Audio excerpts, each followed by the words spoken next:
let's turn to the topic of technology. So, which is of growing interest. We were talking about it earlier today. And, from analytics to artificial intelligence, from blockchain to gamification, there are lots of areas where a technology could have an impact on reward. So, it's got the potential to transform rewards and how rewards are managed and delivered. However, there are major issues here relating to ethicality, to data privacy, and to transparency, for example. So how can organizations leverage emerging technologies while addressing some of these critical concerns around privacy, ethicality, transparency? Hem, do you want to start us off? Sure, I think it's important to get the terminology right. And so lots of companies are talking about AI. And do you mean generative AI? Do you mean predictive analytics? What are we talking about when we say these emerging technologies? Because I agree, particularly when it comes to generative AI, there are new risks that perhaps we haven't faced in the past that we have to be mindful of. But there's lots of emerging technology that doesn't have that inherent risk. And so I think it's important that companies that want to lean into new technologies, first of all, understanding what is the risk profile of the company, of the technology, of the program that you're talking about, before we start worrying about risks. Let's say, well, what are the risks? And what's the ROI of the whole program? I'm going to sound like a broken record, but everything we do is about ROI. So if we're leaning into technology, why are we doing that? Because is it making it more efficient? Is it making it more employee friendly? What is it doing? Why are we talking about technology? What's the concrete benefit as opposed to fear of missing out? Exactly. Yeah, just because everybody else is doing it doesn't make it the right thing to do. So I think, so here at Moderna, we use GPTs to help our employees understand our programs. So our equity programs, our benefits programs, and we get great feedback in that people now have an easy place to interact with the GPTs and they answer most of their questions. That frees up time, that's more efficient for us, that's great. Now, if they have questions about things that are really important to them, like their medical plan, we want to talk to them. And so it's about striking the right balance about what problem are you solving for, what is the risk, and we want to make sure that we mitigate those risks as much as one can possibly do. And I totally agree that as the technology evolves, the risks will probably increase and we'll need to be more and more mindful of them. But what I wouldn't want to encourage people to do is to let that risk and that fear be a barrier to just even thinking about it. Because I hear that amongst other organizations where people say, our legal team wouldn't let us do that, or that's just not going to fly because we don't have the buy-in. I think it's really important that you kind of jump in head first and say, what is the art of the possible? And then see what makes sense for your company. It's always about what makes sense for you and where you are in your kind of evolution from technology perspective. I like this. You're advocating effectively from a nuanced perspective on risk. I mean, when we were talking earlier, you talked about the fact that your GPTs often will give the response back and answer with a confidence level, saying there's X% chance that this is right, and there's a Y% chance that it's not, right? So be more informed in how you make the judgment rather than just taking it as gospel. Exactly right. Great, thank you, Asha. What would you like to add? Again, another tech company. Yes. So very much similar to what Hem said earlier was in terms of let's evaluate the risks. And before we get too far into the risks, let's address the problem that we are trying to solve for.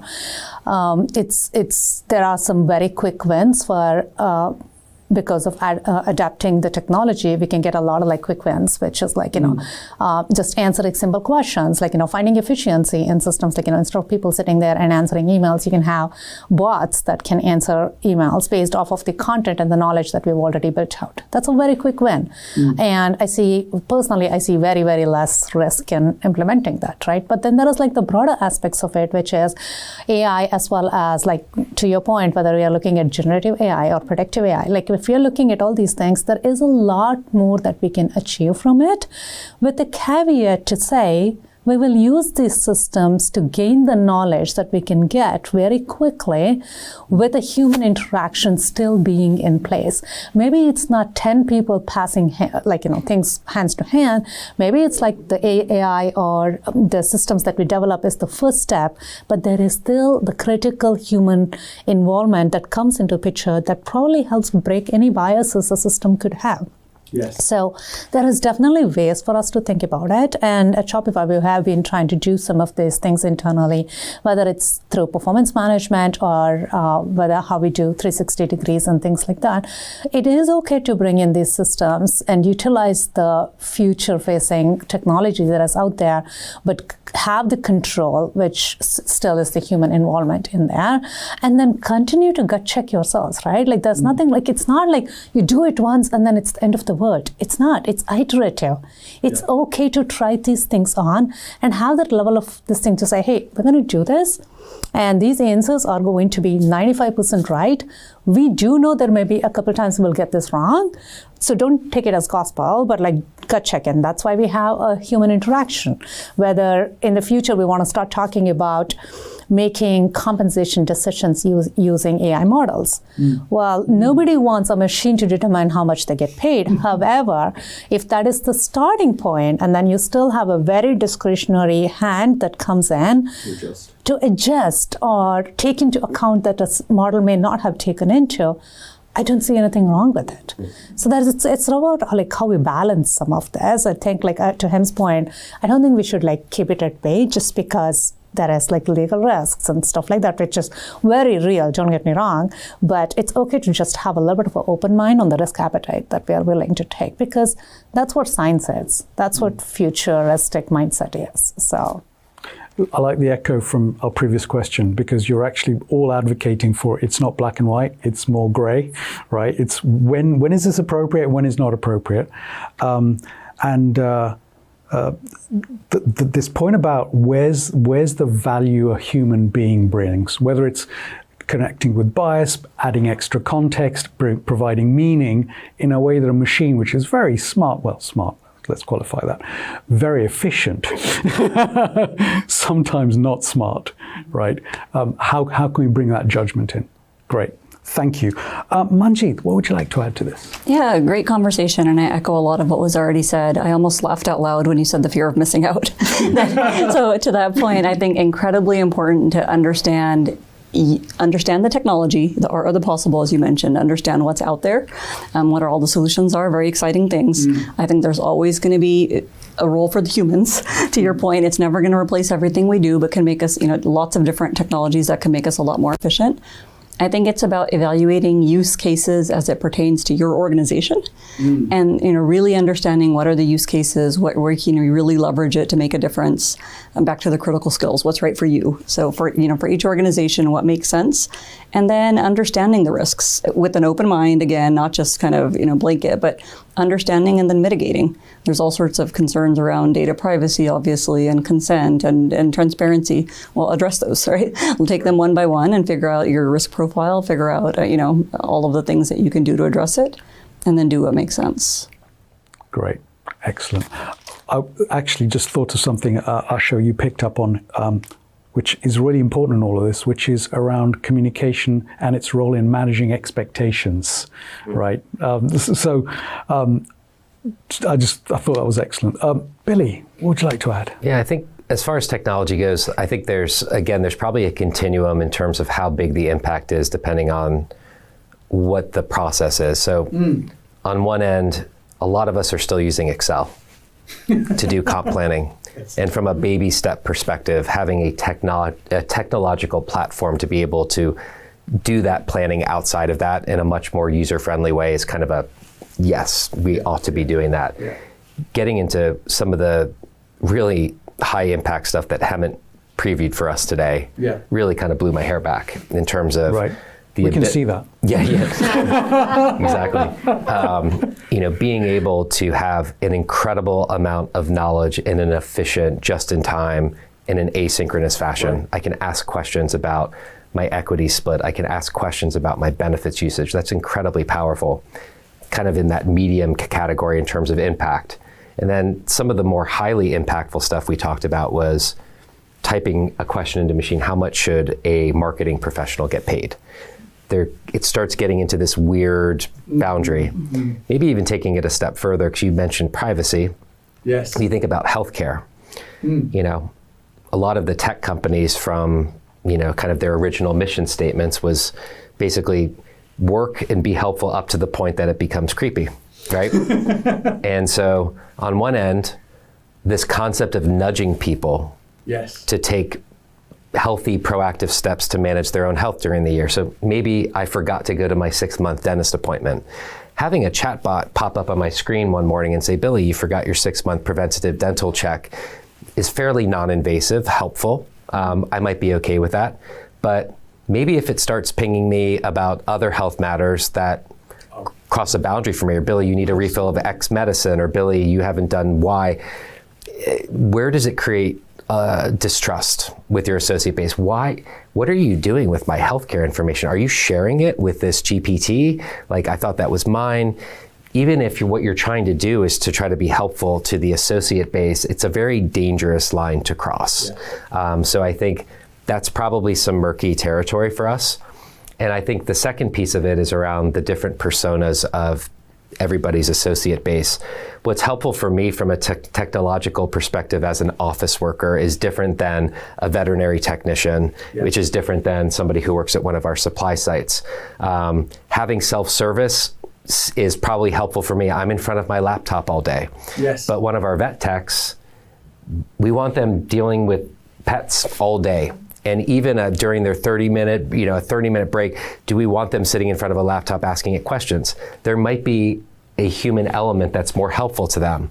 Even, the example that I use sometimes in our office, we have kind of like a genius desk, like at an Apple store. I mean, we have physical human beings on site to fix your computer problems. Sometimes you just want to walk your laptop over and drop it off and have an interaction and say, fix this for me. There's other things where I'm happy to self-serve myself. And so I think it's figuring out, based on what type of question you're asking, what is the right medium for it. I use this example a lot of when you're in the airport, there's Clear that does the security scanning. In 99 out of 100 instances, it's a frictionless experience. It scans your iris, you go on. In the 1 out of 100 experiences that it doesn't work, chances are you're trying to make a flight. If something happens, there's a human being that walks over and says, I can sort you out. I can't imagine in those moments of stress, I'm going to miss my flight. They say, well, hold on a second. We're going to connect you to a chat agent. And you're sitting there waiting. Like, you just want the problem fixed. And so there's something about that experience that there's a technological aspect, and there's a human being that's literally walking you to the screen, escorting you to the next piece of it. There's something there. Providing comfort. Yeah, so I think there's this balancing act about technology and humans that I think is a really important element. And of course, the third big bucket is, what is the impact on the workforce of having this technology? Are we redeploying them? Are we reskilling them? Is there a way for us to shift the work that they're doing today into something else? That's something I think that is a real talking point about what happens to human beings with all this technology. Right, great, thank you. It connects to Manjit's point about use cases, getting the specifics, not just dealing with the generalities. The other thing we talked about earlier today, which you touched implicitly on in your answer, is around how do we deal with the stress on our employees of all this uncertainty, right? How is technology changing my role? But also, what's the employee value proposition here, right? Well, we talked about, what's the real reward in the employee value proposition? Is it just to be seamless, frictionless, or is it more than that? So the real question is, are you making my job easier, or are you replacing my job? I think that's the quiet that's part. That's going to be in a lot of people's minds. That we need to say out loud. On one hand, talking about AI seems like a very exciting thing, but I think the practical reality for a lot of people when they hear that is they're saying, what's my job going to be? What about me? Stacey. I would just add on one of the things we talked about today, which still resonates, is the purpose of us using the technology is to keep people doing what they love to do, what they're passionate about, and what we want them to be able to do. And so for us, leveraging technology to keep them at the bedside with patients, so they don't have the distractions, so they don't have to worry about the questions that they may have, making it easier for them to access the information, and making it easier for them and our teams to do their jobs. And so I think when I think about technology, and I think about some of the examples that we heard and we saw today, it makes it real in that we can leverage technology and start to apply technology in bite-sized pieces.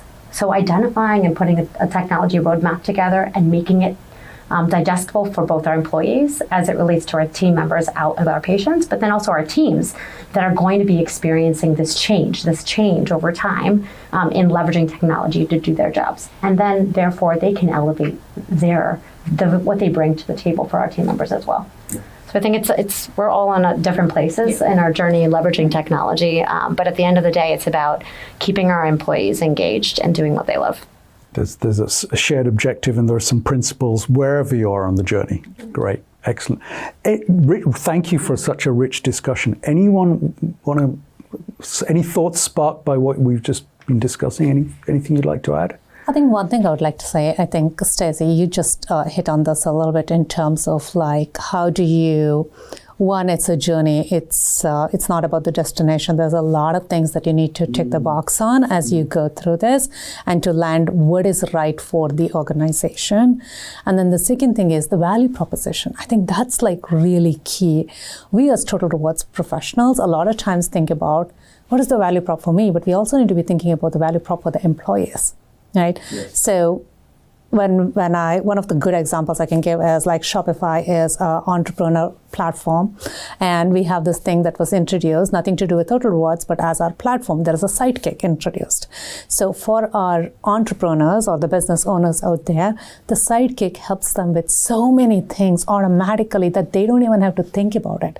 Think about businesses that are run by like mom and pop. Right? So this is like two people, they're the owners, they're the employees, they are the stalkers, they do everything for the company, right?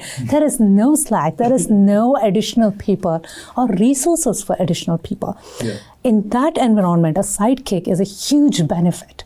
So from a value prop perspective, AI generated sidekick or a sidekick that can help with a lot of things from like smallest to the biggest things, whether it's like, producing your tax report or recalculating and producing the right invoice for the right this thing, or doing inventory for you. Those things are a huge value prop that like I don't even have to explain that to the entrepreneurs or the business people, right?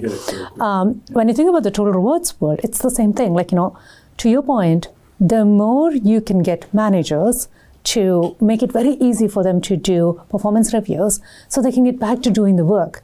I think at Moderna, we saw the whole thing about doing getting people more healthier, like saving lives is really what you want your people to focus on. So if you have a manager, you want them to focus on how do you contribute towards that cause versus spending more time writing reviews or providing inputs about compensation. So how do we turn the technology to really make it helpful while instead of spending 20 minutes per review, I'm only spending like 2 minutes, then I can move on. But I get the gut check. I, as a human, get to do the gut check, but the system helps with the groundwork for me. Yeah. That's one of the ways I think about how to kind of adapt this as well as provide the value prop that it's needed. Great. Excellent. Any other? Cool. Brilliant discussion, by the way. Thank you.